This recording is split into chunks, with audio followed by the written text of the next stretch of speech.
Praise God. Alright.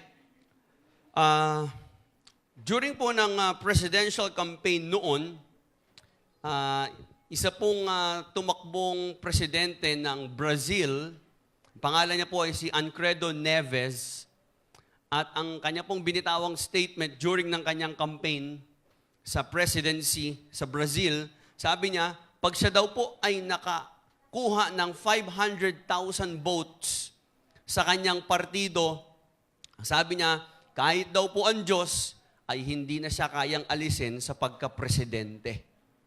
And sa katunayan po, nanalo po siya at nakakuha siya ng 500 votes. Pero, bago yung araw ng kanyang panunumpa, siya po ay nagkasakit at namatay. Si John Lennon naman, isang famous na singer, siguro alam ito ng mga 60s ba to? 60s, 70s, no?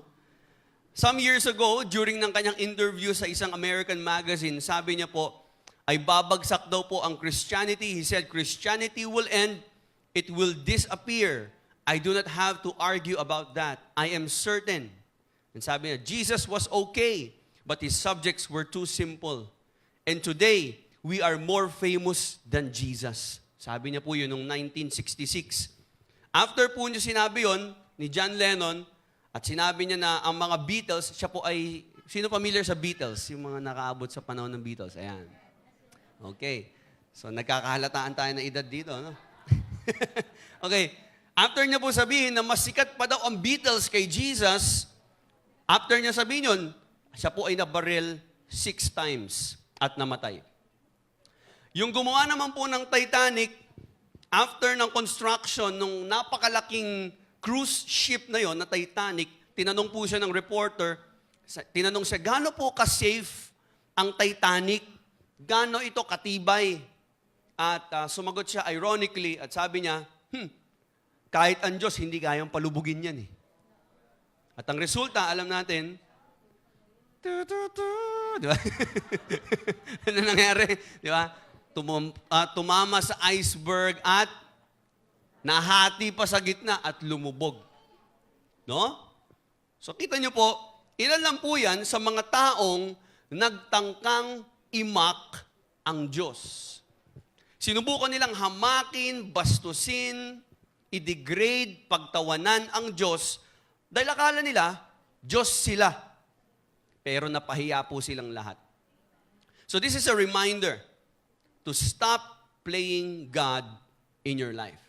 Actually, that's the title of our message, Don't Play God in Your Life. Huwag kang umastang parang Diyos ng sarili mong buhay. Lalong huwag mong sabihin na naniniwala ka sa Diyos, nananampalataya ka sa Diyos, pero the way ka mabuhay ay parang ikaw ang Diyos. Walang takot, walang humility, walang pagpapakumbaba, kasi nga parang ikaw ang Diyos ng sarili mong buhay. So don't play God in your life. Si Apostle James po ay binigyan tayo ng isang napakahalagang reminder patungkol sa tunay na pananampalataya. Genuine faith. Everybody say genuine faith. Yan. Ano nga ba ang genuine faith? So in-identify po ito ni Apostle James. Pinakita niya ang difference between a genuine saving faith at dead faith. So may dalawa daw klase ng faith. Merong tunay na pananampalataya at patay na pananampalataya. Meron palang faith na dead. Okay? May faith siya pero patay. Sa kanya pong epistle, sa kanyang letter na sinulat niya po sa mga Christians na persecuted during his time at sila po ay na-scatter, ito pong letter na ito, pinakita niya po ang mga characteristics ng isang genuine faith. So para kay Apostle James, ang kanyang premise, sabi niya, yung ating pamumuhay, yung ating mabubuting gawa, ay nagpapakita o nagde-determine kung anong klaseng faith ang meron ka. Buhay ba, tunay ba, o patay ang iyong pananampalataya? Kaya nga kung sinasabi mong may faith ka sa Diyos, halika, ngayon, titingnan natin ang isa sa sinasabi ni James tungkol dyan. isa sa mga bagay na pinapakita ni James sa letter niya ay ang importance ng klase o takbo ng buhay ng isang tao na nagsasabing may faith siya. Kasi pag tinanong mo naman lahat, naniniwala ka pa sa Diyos? Oo naman, oo naman.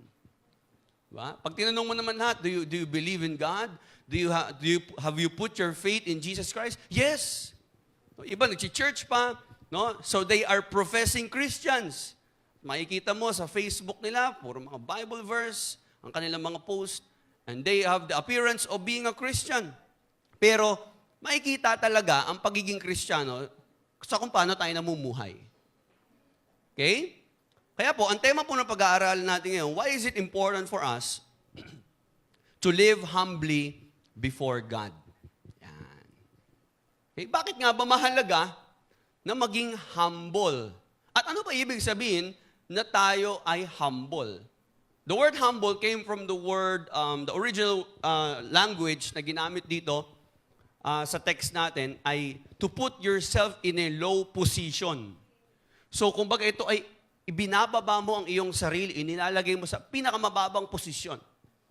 Yun pala ang ibig sabihin ng humble. So, bakit nga ba importante na maging humble ang klase ng ating pamumuhay sa harapan ng Diyos? Basahin po natin ang text natin in James chapter 4, beginning with verse 10 up to 17. Okay? Sabi po dito, James chapter 4, verse 10, humble yourselves before the Lord, and He will lift you up.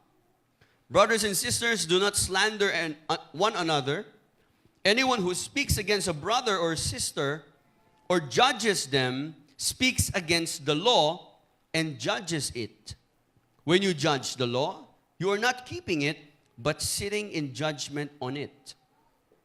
There is only one lawgiver and judge, the one who is able to save and destroy. But you, who are you to judge your neighbor? Now listen, you who say, today or tomorrow, we will go to this or that city, spend a year there, carry on business, and make money. Why you do not even know? Why? You do not even know what will happen tomorrow. What is your life? You are a mist that appears for a little while and then vanishes. Instead, you ought to say, if it is the Lord's will, we will live and do this or that. As it is, you boast in your arrogant schemes. All such boasting is evil. If anyone then knows the good they ought to do and doesn't do it, it is a sin for them. Now, may the Lord bless us in reading His Word. So, pinapakita dito ni James, ang isang katangian, important characteristic of a genuine saving faith. Katulad nga po na nabanggit ko kanina, hindi lahat ng nag-church o nagsasabing may faith sila ay totoong merong faith. At ang nagpapatunay po nito ay yung klase ng kanilang priorities, yung kanilang pamumuhay, pananalita, takbo ng pag-iisip. Okay? So let me summarize kung ano nga ba sinasabi ni James dito sa text natin. Why is it important to live humbly? No? Why is it important to stop playing God in your life? Bakit hindi dapat tayo mamuhay o umasta na parang tayo ang Diyos ng sarili nating buhay? Bakit? Sabihin natin, bakit? Yan. Ito po yun. According to James, this is our main message. This is our big idea. Because true faith is revealed by our humble submission to God's sovereign role in life. So sinasabi ni James, ang tunay daw na pananampalataya ay nakikita sa kung paano tayo namumuhay. Anong klaseng pamumuhay ba? Meron dapat daw humble submission. Everybody say humble submission. Yan. Saan? Sa sovereign role ni God sa buhay natin. Pag sinabi nating sovereign, yung salita pong sovereign, ang ibig sabihin po nito ay siya po ay makapangyarihan sa lahat. Kailangan pala, ang tao, kapag sinasabi niyang may pananampalataya sa Diyos, kailangan kilalanin niya na ang Diyos ay makapangyarihan sa lahat. Hindi pwede na ang Diyos, ang tingin niya, parang genie lang. Hindi, kailangan magkaroon ng reverence, paggalang, may mataas na paggalang, may takot tayo sa Diyos, at dapat ang buhay ipinapasakop daw sa ilalim ng kapangyarihan ng Diyos. Ang tanong, bakit ang isang tao kailangan magpasakop sa kapangyarihan ng Diyos? Simple lang naman Kasi tao ka lang. Hindi ka Diyos. So huwag kang umastang Diyos ng sarili mong buhay. Pride po yun. At hindi yun katangian ng isang tunay na pananampalataya. So according sa ating text, isa sa katangian ng tunay na believer ay yung pagbabago ng pagtingin niya sa sarili niya. So kapag na-born again ka, hindi lang basta na bagong buhay mo, nagbago din kasi yung tingin mo sa sarili mo. Dati iniisip mo, pwede kong gawin to, ako ang Diyos ng sarili kong buhay, masusunod ako. No? Anong gusto kong gawin sa buhay ko, sa sarili ko, sa katawan ko, ako to Pero once na ikaw talaga ay nagkaroon ng buhay na pananampalataya sa Diyos, nagbabago yun. Nag-iiba yung tingin mo.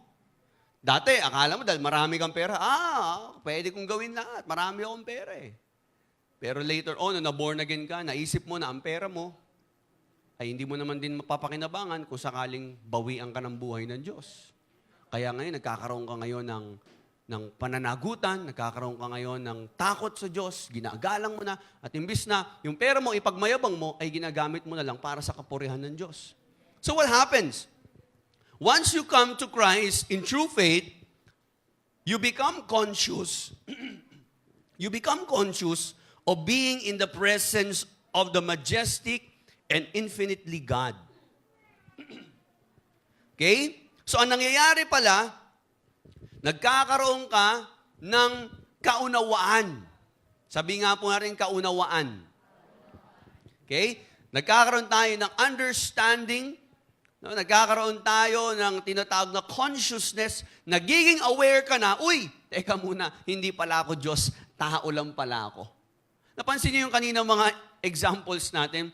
Kaya nila nagawang pagtawanan, at questionin, at hamakin ng Diyos, kasi iniisip nila, wala naman talagang Diyos, at ako ang Diyos ng sarili kong buhay. Maraming mga tao po ganyan. At minsan, hindi man hayag na sinasabi ng isang tao, ang problema, kahit yung isang tao, sinasabi niya may pananampalataya siya, yung kanyang pamumuhay, hindi man sinasabi na siya ang Diyos ng sarili niyang buhay, pero kung umasta siya sa pamumuhay niya, parang ganun. So, sinasabi niya man, Lord, kailangan kita sa buhay ko. Pero yung mga decision naman niya, yung kanyang mga pagtrato sa kapwa, yung kanya ng mga pananalita, yung kanyang pag-iisip, yung kanyang pagpaplano sa sarili niyang buhay, parang walang Diyos. Di ba? Familiar tayo sa mga taong hindi naniniwala sa existence ng Diyos. Ang tawag sa kanila, mga atheist. Di ba? Pero alam nyo ba, meron palang mga tinatawag na practical atheist. So, hindi man nila sinasabing hindi sila naniniwala sa Diyos. Pero pag titingnan mo yung buhay nila, kahit sinasabi nilang may faith sila kay God, pag nabubuhay sila, parang walang Diyos. Hindi nila ginagalang, hindi nila inaalala. Okay? So, bago ka lumapit kay Kristo noon, ikaw ang Diyos na sarili mong buhay. Pero nung ikaw ay na-born again na, at ikaw ay nakakilala na sa Diyos, nagbago ang buhay mo kasi naging humble and dependent ka na sa Diyos. Kasi naging malinaw na sa'yo ngayon. Yun ang ibig sabihin ng tunay na pananampalataya. Nagiging humble ka na sa pamumuhay mo. Nagiging dependent ka na sa Diyos. At tuwing ikaw ay nagtatagumpay, pinapapurihan mo ang Diyos, hindi mo nalang inaangkin ng credit. Kasi iniisip mo, hindi naman ako Diyos Naiintindihan mo na kasi ngayon ang sovereign role. Pag sinabi nating sovereign role, okay, ito yung posisyon o kalagayan ng Diyos sa buhay natin. Siya ay sovereign. Siya ay makapangyarihan. So laging tatandaan, Diyos siya, tao ka lang. So mas makapangyarihan siya. Walang kapantay. Yun ang ibig sabihin ng sovereign. Hawak niya lahat At siya ang in charge sa lahat. Kahit nga kamatayan ng tao eh. Naalala ko po, kamakailan lang, kumalat po ang isang balita na si dating Pangulong Rodrigo Duterte ay pumanaw na. Alam niyo po ba yon? Hindi niyo alam? Baka ako lang yun, de. Pero ito pala ay fake news. Fake news pala yon. No? At sabi niya sa kanyang video ni Senator Bongo, sabi niya, buhay pa ako. Sabi niya sa mga ano niya, alam niyo ako, matagal na ako nagsilbi sa bayan. Sabi niya. Ganun kasi magsalita, ganun pa yan, no? Matagal na ako nagsilbi sa bayan. Kaya kung iniisip niyo na ako patay na, lahat tayo mamamatay. Sabi niya. Gusto niyo ipatayin ko na kayo ngayon. So sabi niya, lahat tayo mamamatay, sabi niya. So totoo. Totoo naman, di ba? Lahat naman ng tao talaga mamamatay. At ang isang katotohanan po dito, hindi tayo in charge kung papaano tayo mamamatay at kailan tayo mamamatay. Doon pa nga lang eh.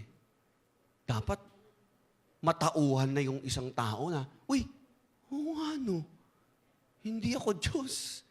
Kasi kung Diyos ka, hindi ka namamatay. So you now live humbly at you submit your whole life under the power of God. That's what true faith means. Yun ang sinasabi dito. The true faith is revealed by our humble submission to God's sovereign role. Pinapasakop mo na ang buhay mo sa kapangyarihan ng Diyos. Meron ka na ngayong humble submission na dati nung wala ka namang faith. Okay? You're simply saying, the moment na na-born again ka, kaya nagbago na ang pamumuhay mo kasi God is now in charge of your life. Marami po kasi mga tao na nagkiklaim na meron silang faith kay Christ, pero sila naman ang in charge.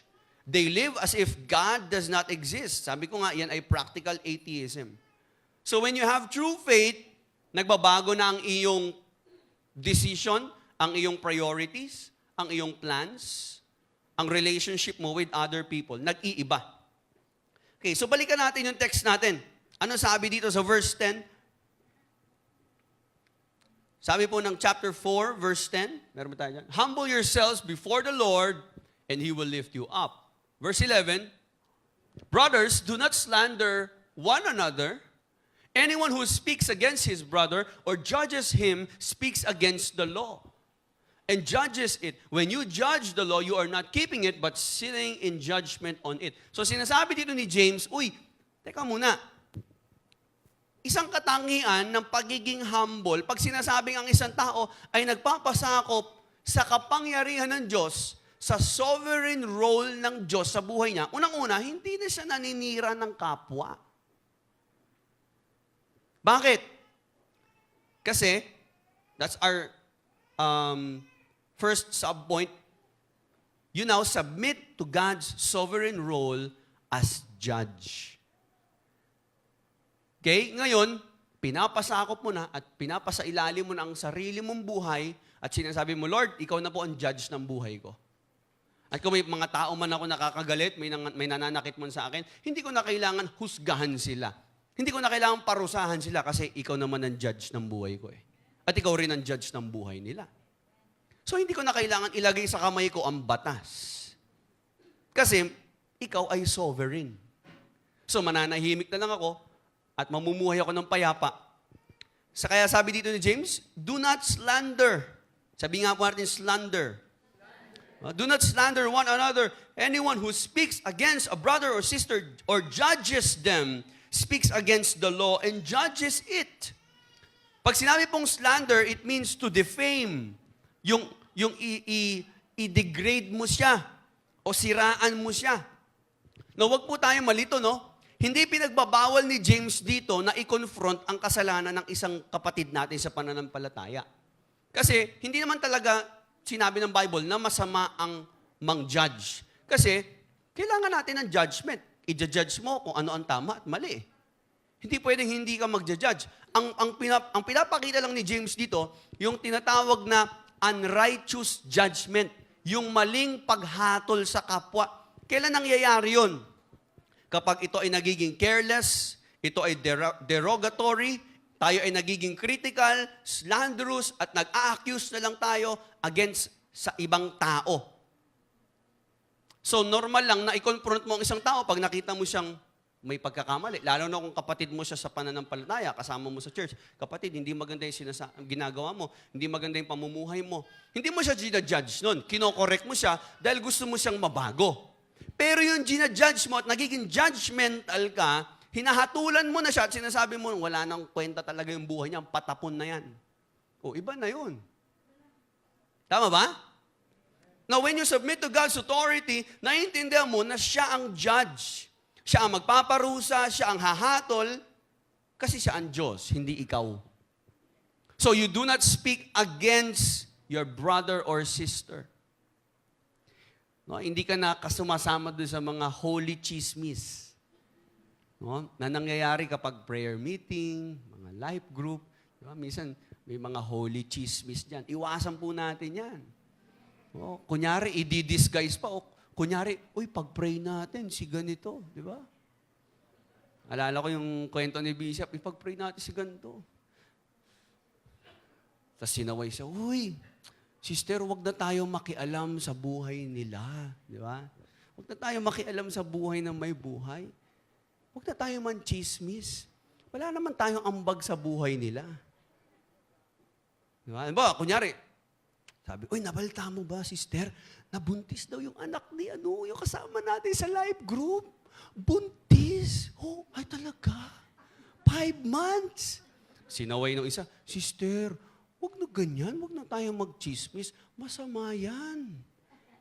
Wag na natin gawin yan. Wag na natin sila intindihin. Kasi wala naman tayong ambag sa buhay nila. At nabalitaan ko, pananagutan naman daw pala.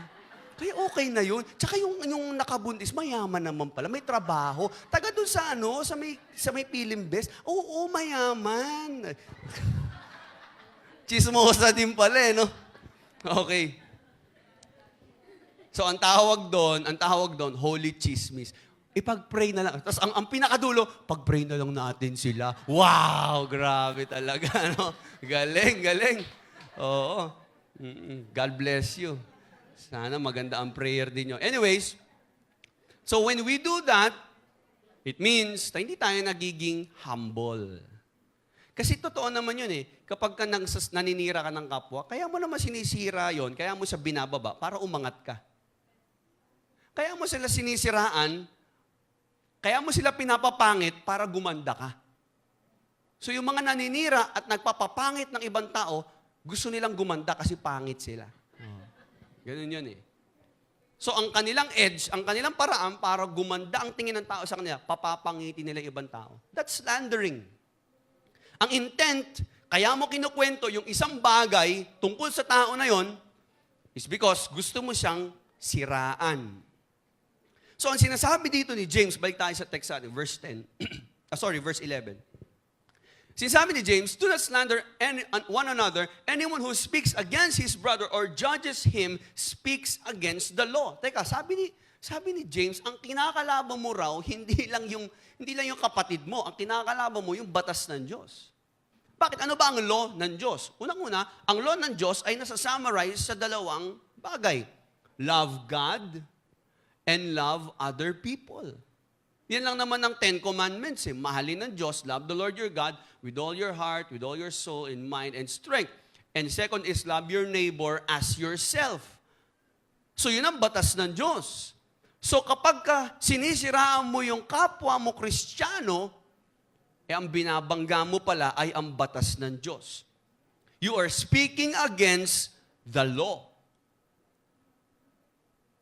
Ang sinisira mo, hindi lang yung buhay niya, kundi yung batas ng Diyos. Okay? At sabi dito, ginajudge mo ang mismong law. And when you judge the law, you're not keeping it. Hindi mo na nasusunod ang law of God kapag nagsaslander ka. Okay? You are actually breaking the law. Ang totoong humility at dependence sa Diyos ay nagre-resulta ng maayos na relasyon sa kapwa mo. So kung totoong humble ka at nagpapasakop ka sa kapangyarihan ng Diyos, hindi pwedeng hindi susunod ang maayos na relasyon sa kapwa. Kasi kung talaga maayos ang relasyon mo sa Diyos, dapat maayos din ang relasyon mo sa kapwa. Kasi hindi ka tuturuan ng Diyos manakit ng kapwa mo. At kung talagang, paano natin, Pastor, paano malalaman kapag ang isang tao maayos ang relasyon niya sa kapwa niya?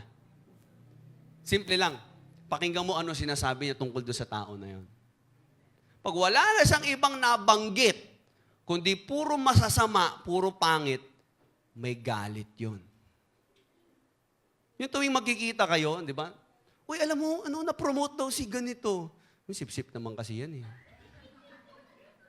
Di ba? Grabe tawa dyan ah. Uy, alam mo, may bago silang kotse. Hindi naman fully paid. Uy, lumipat na silang ganda ng bahay nila. Hindi, pangit naman yung pagkagawa dyan. Kilala ko yung gumawa niyan. Uy, mayaman na sila, may na sila, marami silang iPhone. Hindi, Japayuki kasi yung nanay ng mga yan. Sa bar daw nagtatrabaho yan. Wala na ibang magandang sinabi. Nako, yung mga tao na yon na puro pangit ang sinasabi doon sa kapwa niya, may galit siya doon. Para malaman na maayos ang relasyon mo sa isang tao, hindi ka nagsasalita ng masama sa kanya. At minamahal mo siya. So, ibig sabihin, kasalanan pala, ito yung mga nagtitipon-tipon doon sa sulok at naggugrupo-grupo at nagpapasahan ng mga confidential information para sirain ang pangalan ng tao na wala naman doon para ipagtanggol ang sarili niya. Parang pinagpupulutan siya, ganun. So, ang pagsasalita ng nakakapanira sa kapwa, pride pala yun. Kasi hindi mo na ina-acknowledge ang authority ng Diyos. Kahit pa sabihin natin may kasalanan yung tao, bakit mo hahatulan yung kapwa mo? At ba't mo siya sisiraan? Dapat nga siya yung kausapin mo, hindi siya yung pag-uusapan. Kasi, ano nangyayari? Hindi na natin ina-acknowledge ang authority ng Diyos. Hindi na tayo nagpapasakop. Kaya hindi na natin sinusunod yung batas ng Diyos na love your neighbor as yourself. So, kung sakali mo may ginawa nga talaga silang masama, you humble yourself at hayaan mo ang Diyos ang maningil sa kanila. Minsan kasi hindi na tayo makapag-antay. Gusto natin tayo na yung maningil ng hustisya.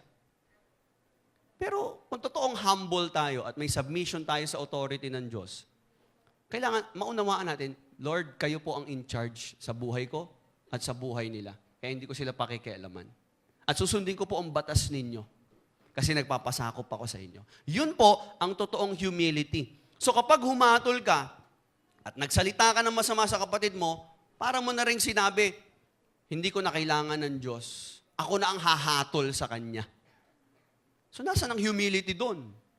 Kaya nga sabi ng closing statement, who are you to judge?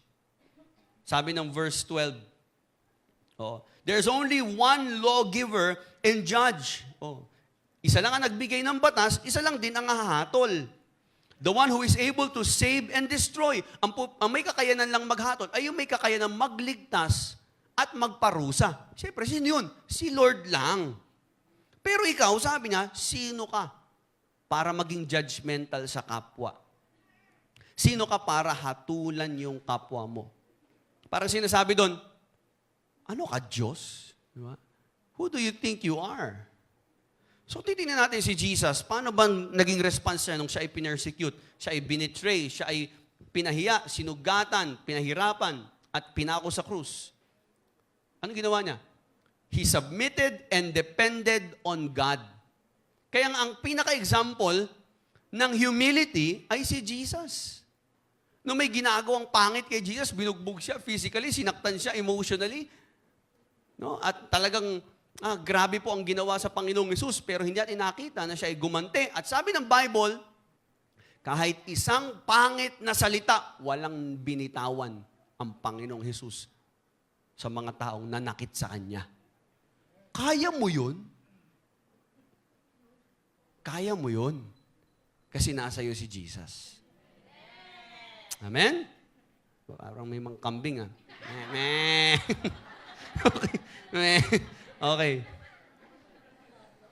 And so if we truly honor God as our judge, we will trust His justice and righteousness. We will not speak evil against our brothers and sisters.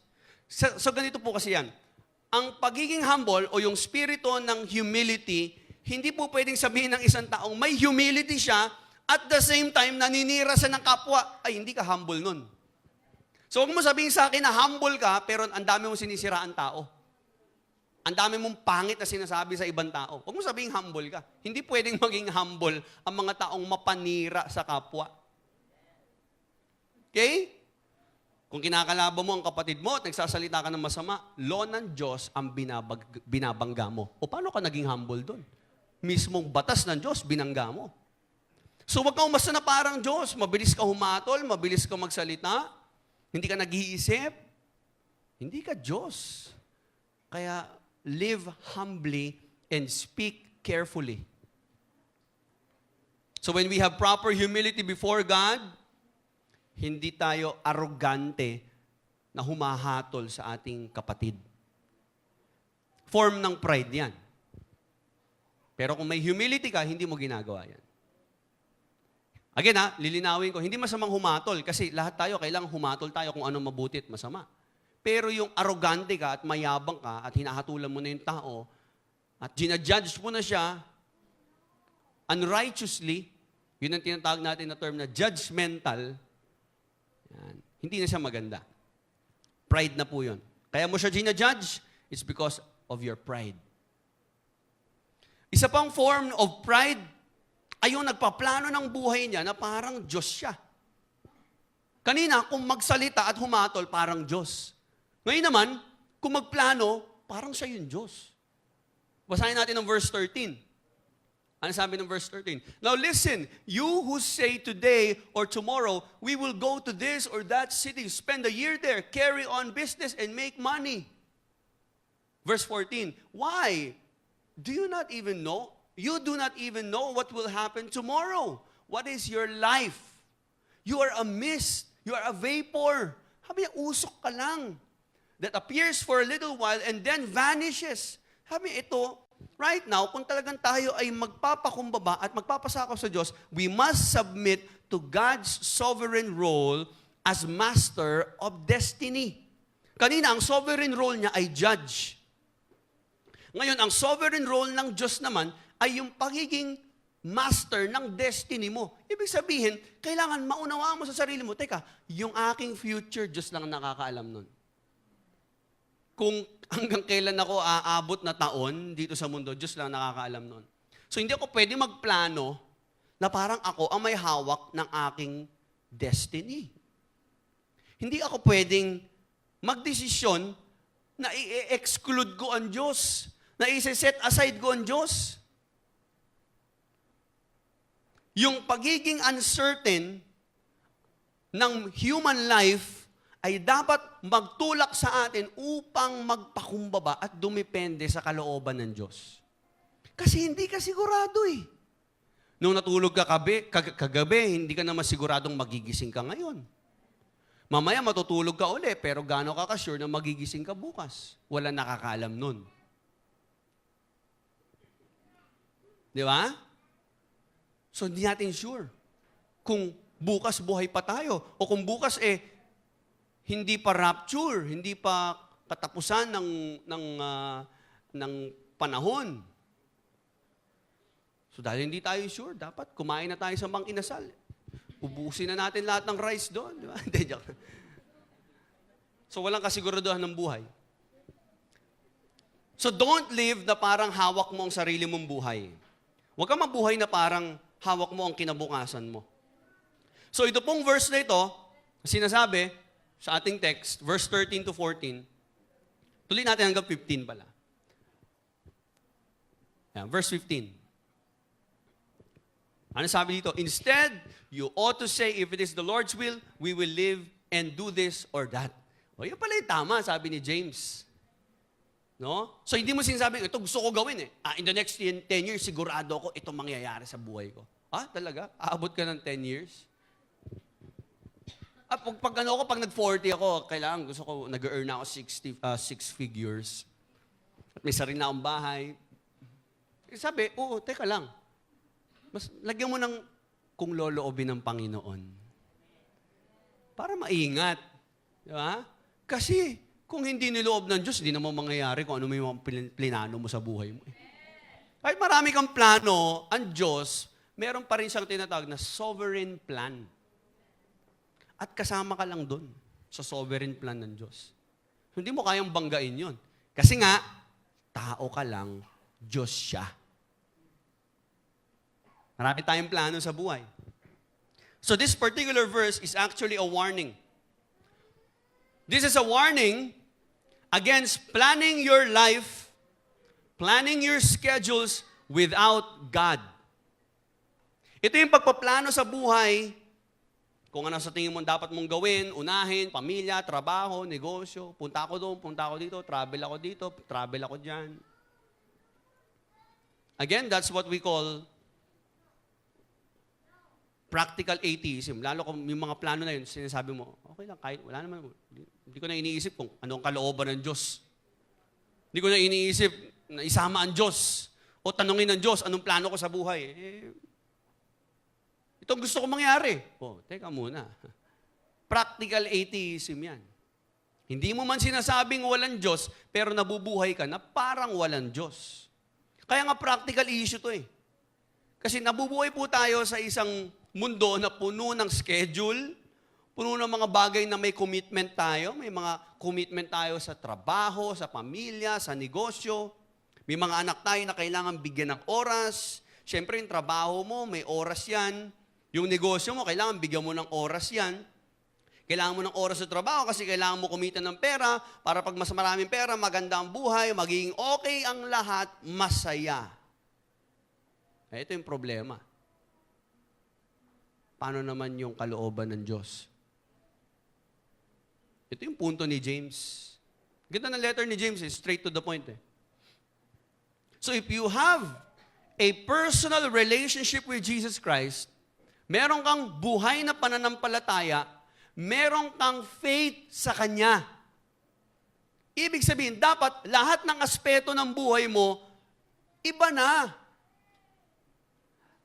Lahat ng sinasabi mo, plano mo, at pananaw mo sa mundo, paano mo ginagastos ang pera mo, sa mo ginugugol ang oras mo, paano mo pinapatakbo negosyo mo, paano ka nag-iipon, para kanino, anong mga schedule mo, plano mo sa buhay, ito ngayon ay nasa ilalim ng realization na si Lord lang naman talaga nakakaalam ng future ko. Kaya isasubmit ko lahat ng plano ko sa Kanya. Lord, let your will be done. Bahala ka na kung anong gusto mo gawin sa buhay ko.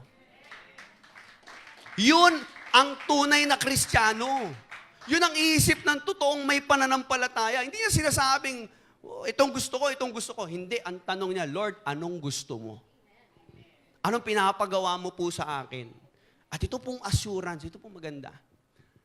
Dahil ang Diyos po, mahal tayo. Pwede tayong magtiwala na yung plano niya mas maganda sa plano mo. At dahil mas maganda ang plano niya sa plano mo, syempre, hindi ka pababayaan ng Diyos. Amen? Palakpakan natin ng Panginoon. Pag nagtiwala ka sa sarili mo, baka mas mapabayaan mo pa yung sarili mo eh. Baka mas mapahama ka pa. Iba pa rin yung mga tao na nagsasabi, kung kalooban ng Diyos, Lord, let your will be done. Lord, di ko na alam eh. Kayo na po bahala kung anong kalooban niyo sa buhay namin. Mas maganda naman yun kaysa sabihin ng isang tao, Christian, tapos sasabihin na, ito gusto ko. Ito gagawin ko. Punta ako dyan. One day, ganito. Manifesting. Ganun pa, di ba? Yung gumagamit ng manifesting, hindi yan ha? Hindi pang Christian yan. O ano yan, may connection yan sa astrology. O, hindi yan pang Christian. So kung Christian ka tapos manifesting yung post mo, hindi pang Christian yun, buray mo na. Oo. Baka masampal kita ng salita ng Diyos. Okay? So, sabi ko nga kanina, we now realize that we must submit our plans to God. So, ang ginamit dito ni James, yung negosyo. Tingnan nyo. Sabi niya, verse 13, balik nga natin. Ano sabi dyan? I will go to that city, spend a year there, carry on business, and make money. Yan. Actually, yung mga tao na hindi nagpapasakop sa Diyos, walang ibang iniisip yan kundi pera, pera, pera. Kahit hindi nakalooban ng Diyos, basta pera. Okay? So ginamit niya yung term o yung mga bagay na pinagkakakitaan as an example. So James is simply saying, habang tayo ay busy sa trabaho, nag-aasikaso ng negosyo at ng pagkakakitaan, o kahit ano pa man na ginagawa natin sa buhay, anong career pa yan, hindi ba dapat tanungin din natin, Lord, ito po ba ang gusto nyong gawin ko? Ito po ba ang will nyo para sa akin? Yun ang tamang tanong. Kasi kung will niya yan, hindi ka niya pababayaan. Will niya yan eh. No? Kung ang pinapanalangin mo ay kalooban ng Diyos, ibibigay niya sa'yo, kalooban niya yun eh. No, baka po ma-misinterpret natin ha. Ito pong message natin ngayon, hindi po ito anti-business or sinasabi ko sa inyo mag-resign na kayo sa trabaho ninyo. Ang issue po ay sa kalagitnaan ng pagpaplano mo sa buhay mo, o sa pagpaplano ko sa buhay ko, sa paggamit ko ng oras ko, kino-consider ko ba ang will ng Lord o puro personal agenda ko na lang? Ito ang malaking problem ng mga tao na nagsasabing may faith sila sa Diyos. According to Charles Spurgeon, sabi niya po, notice that these people, why they thought everything was at their disposal, they used everything for worldly objects. So sa makatuwid, itong mga tao na ito, na nagpaplano na hindi sinasama ang Diyos, ang katunayan yan, mga worldly daw. At ang sabi niya, they thought, sabi niya, what did they say? Yan. Did they determine with each other, we will today or tomorrow do such and such a thing for the glory of God and for the extension of His kingdom? No, there was not a word about God in it from the beginning to the end. Ang sabi niya, itong mga tao na ganito, na nagpaplano na ini-exclude ang Diyos, wala sila nabanggit na mga bagay na gagawin nila para sa Diyos. Ang lagi iniisip, gagawin ko to para sa pamilya ko, gagawin ko to para sa sarili ko, para sa aking sa credentials ko, para sa career ko, para naman masabing successful ako, para may mapatunayan ako. Pero wala nabanggit yung mga tao na yon na nagpaplano na ito gagawin ko para mag-glorify ko ang Diyos. Wala. Wala doon. Ay itong business na to, kapag pinalago to ng Diyos, gagamitin ko to para suporta ng gawain ng Panginoon. Walang ganun. Puro pansarili, puro mga worldly desires. Ito, pag naging successful ako sa trabaho na to, makakatulong na ako sa gawain ng Panginoon. Pag lumaki yung company namin, yung mga walang trabaho sa church, bibigyan ako ng trabaho. At maging supporter ako ng church. Wala silang ganun. Gagamitin ko to para marami pang tao ma-born again, mahaligtas, makakilala sa Panginoon. Wala. So they've been so complacent, naging masyado silang komportable in playing as the God of their own life. To the point na in-exclude nila ang Diyos at ang sovereign will niya. Kaya nga, baliwala na sabihin mong naniniwala ka sa Diyos, pero kung mamuhay ka naman, parang ikaw ang Diyos. Patay yung ganyang klaseng pananampalataya. Now, hindi dinidiscourage ni James na magplano at gumalaw at tayo ay mag-schedule ng mga gagawin natin sa buhay natin. Ang dinidiscourage lang ni James ay yung ikaw ay nagpaplano na hindi sinasama ang Diyos. You are planning, you are doing something apart from reliance on God. Hindi ka na nagre-rely kay Lord. Nakarely ka na lang sa gusto mong gawin. Kaya nga sabi ng verse 14, you are just a vapor. Ano ba yung buhay mo? Usok ka lang mamaya nandyan, mamaya wala na. Parang usok, makikita mo, mamaya wala na. Ganun lang ang buhay ng tao. Kahapon nandyan, ngayon wala na. Last year nandito, ngayon wala na. Nung nakaraang mga Pasko, kasama, ngayon hindi na namin kasama. Yun lang ang buhay ng tao eh. Nakakalungkot isipin, pero yun po ang reality. Maikli lang ang oras natin. Kaya nga, dapat ang ginagawa natin sa maikling buhay na ito, yung kalooban na ng Diyos. Para hindi sayang. Eh kung puro achievement mo lang, puro pansarili mo lang, ano saysay nun? Hindi mo madadala sa langit yun.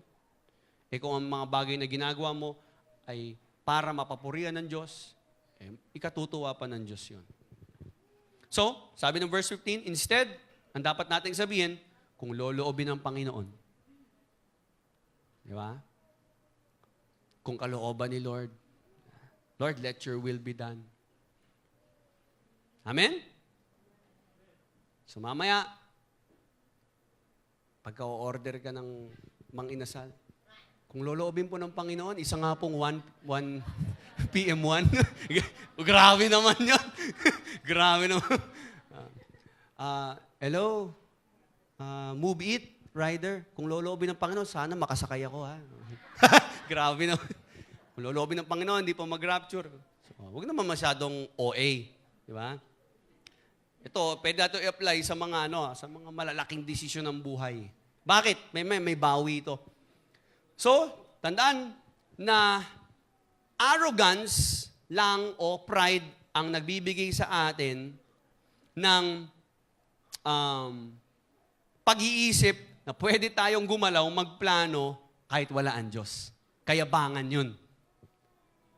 Na pwede kang maging successful. Ang tawag po doon, boastful arrogance.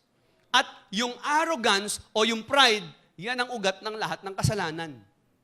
Kaya nga ang taong ma-pride, hindi kinalulugdan ng Diyos. The root of all sin is pride. Kung sasaliksikin mo sa nanggagaling ang lahat ng uri ng kasalanan, pride po. Yan din ang unang-unang kasalanan na ginawa ni Lucifer sa langit. So don't live independent of God, kasi ang true faith is living in a humble dependence, in a humble submission to the sovereign role of God. Yan ang totoong humility. Kasi siya ang master ng buhay natin. Siya ang master ng destiny mo. Siya ang judge ng buhay mo. He is sovereign. So don't live your life for yourself. May Diyos. Siya ang dapat masunod, hindi tayo. On the other hand, verse 17, pero sabi naman, tuloy natin verse 17, anyone then who knows the good he ought to do and doesn't do it, sins. Aba?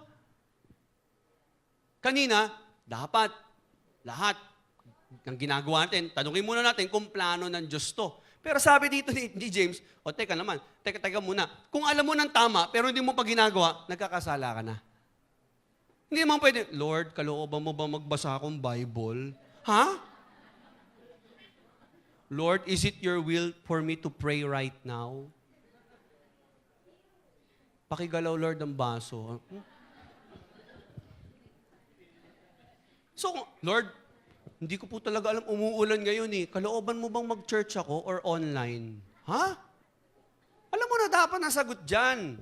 Sabi dyan, kung isang tao, alam niya na ang isang bagay ay mabuti at nakakalugod sa Panginoon, pero hindi niya pa ginagawa, nagkakasala ka na. Kung alam mo ang will niya, gawin mo na. Kasi kapag alam mo ang tama, tapos di mo pa rin ginagawa, kasalanan na yon. Ang tawag po natin dyan ay sin of omission. Dalawa kasi yan eh. May sin of commission, kinocommit, ginagawa. Uy, nagawa ko to, kasalanan. Pero kasalanan din pala kapag may isa kang bagay na pinapagawa ng Diyos pero hindi mo ginawa. Inumit mo. Inalis mo, hindi mo ginawa. Sin of omission yon. Di ka nag-pray, di ka nagbasa ng Bible. Kasalanan din pala yon. Okay? So, ito lang po. Meron na akong 3 paalala sa lahat para ma-apply natin itong katotohanan na ito. Number 1, iwasan ang careless words and unrighteous judgment sa kapwa na para kang Diyos kung makapaghatol. Bigyan daan ang righteous judgment ng Diyos and simply trust His justice. No? Huwag parang Diyos kung makahatol. Huwag parang Diyos kung makapagsalita sa tao. Di ba? Okay? So, iwasan yung mga careless words. Iwasan yung mga derogatory words. Slandering. Iwasan yan. Kasi hindi ka judge. Hindi ka Diyos para magsalita ng ganyan. Okay? Number 2, magplano ka para sa buhay mo, pero huwag kalimutang hindi mo hawak ang bukas mo. Acknowledge that God is in charge sa mangyayari bukas, hindi ikaw. Kasi Diyos siya, tao ka lang. So pwede magplano, hindi masama magplano, basta huwag i-exclude si Lord. Laging isaalang-alang, Lord, ano ba ang will mo para sa akin? Okay? Kasi nga, tao ka lang. Sabi mo sa katabi mo, tao ka lang? Tao ka lang? Tao ka lang. Sabi mo, ba't parang patanong? Tao ka? Sabi mo, tao ka lang. Yan. Magtiwala tayo sa Diyos. Ba't parang patanong yung iba? Tao ka lang. Okay? So, tandaan, siya ang in charge sa mangyayari, bukas, hindi ikaw. So, pwede ka magplano, pero magplano ka kasama si Lord. Number 3, huminto sa lahat ng pinagkakaabalahan. Oh, it's time to take a pause. It's time to pause for a moment. I-hit mo muna ang pause button. Huwag masyadong rush sa pagdedesisyon. Masyadong maraming plano, masyadong maraming gustong makamit, tutuparin, ang daming goals. Oh, teka mo. Kalma. Huminto sa lahat ng pinagkakaabalahan. At tanungin ng sarili, Lord, kalooban mo pa ba to? Ang dami nating pangarap eh. Pero tanungin natin sa sarili, Lord, ito bang gusto mo talaga na gawin ko sa buhay ko? Sa dami minsan ng ginagawa po natin, nakakalimutan na natin magtanong, Lord, gusto mo pa ba yung ginagawa ko? Kasi baka ako na lang may gusto nito, nakakatakot. Baka pag one day, kunin tayo ng Diyos, hindi na natin nagawa yung pinapagawa ng Diyos kasi puro yung gusto mong gawin, yun ang ginawa mo. Anong ginagawa mo? Si God ang sovereign, hindi ikaw. Kaya siya lang ang may karapatang humatol. Siya lang din ang may hawak ng bukas natin. Hindi natin alam kung ano mangyayari in the next 10 years, 20 years, 5 years, future natin, future ng mga anak natin, mahal sa buhay. Bakit? Kasi nga, tao ka lang at siya, Diyos. So, magtiwala ka sa Diyos. Kasi siya lang ang nakakalam kung anong makakabuti para sa'yo. One of the biggest questions you should ask in your life, God, what's your will for my life? What do you want me to do? Ano po ang gusto niyong gawin ko? So if we really believe that Jesus is Lord, if we really possess a living faith, kung talagang buhay po ang ating pananampalataya, ganito po ang klase ng buhay na dapat meron ka. Dapat hindi mabilis humatol sa kapwa, hindi mabilis bumitaw ng masasakit na salita, kasi alam niya, binabangga niya ang batas ng Diyos at ang Diyos ang judge. At hindi rin siya basta-basta nagpaplano para sa kanyang negosyo, sa buhay, sa pamilya, kasi alam niya, hindi niya hawak ang future. We acknowledge that God is in charge. That is true faith. At ini-entrust natin ang judgment, ini-entrust natin ang future plans, ini-entrust natin ang ating kinabukasan, and we always consider, Lord, what's your will? Yun po ang gusto kong masunod. Ngayon, sobrang dami mong ginagawa. Sobrang dami mong iniisip. Why don't you pause for a moment and pray and ask God, Lord, is this what you want me to do? Lord, gusto ko pong siguraduhin na ito po'y kalooban nyo. Now, I want you to bow your heads right now and pray to God. At tanungin mo si Lord, Lord, kalooban mo pa ba to? Dito mo ba talaga ako dinadala? Ito po ba ang pinapagawa nyo talaga sa akin? Come on, you bow your heads. And you think about your life. How do you live your life? How do you make your decisions? How do you treat other people? How do you speak against other people? Do you speak against other people? Naninira ka ba? meron kang kaaway, remember, si Lord ang magbibigay ng justice. Hindi mo kailangan ilagay sa sarili mong kamay ang hustisya. May plano ka ba? Tanungin mo kung kalooban ng Diyos yan.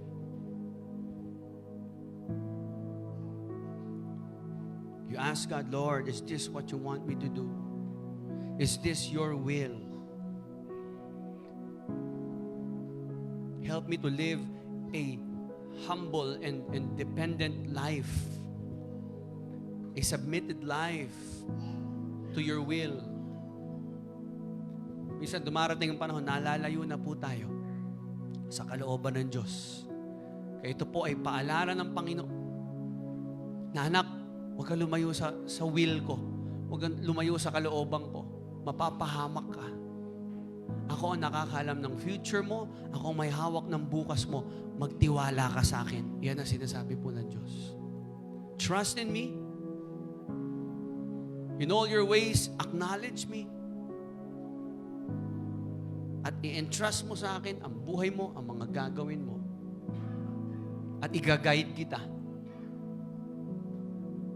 At tayo po'y makakasigurado na kapag nandyan ang guidance ng Diyos, hindi niya tayo pababayaan.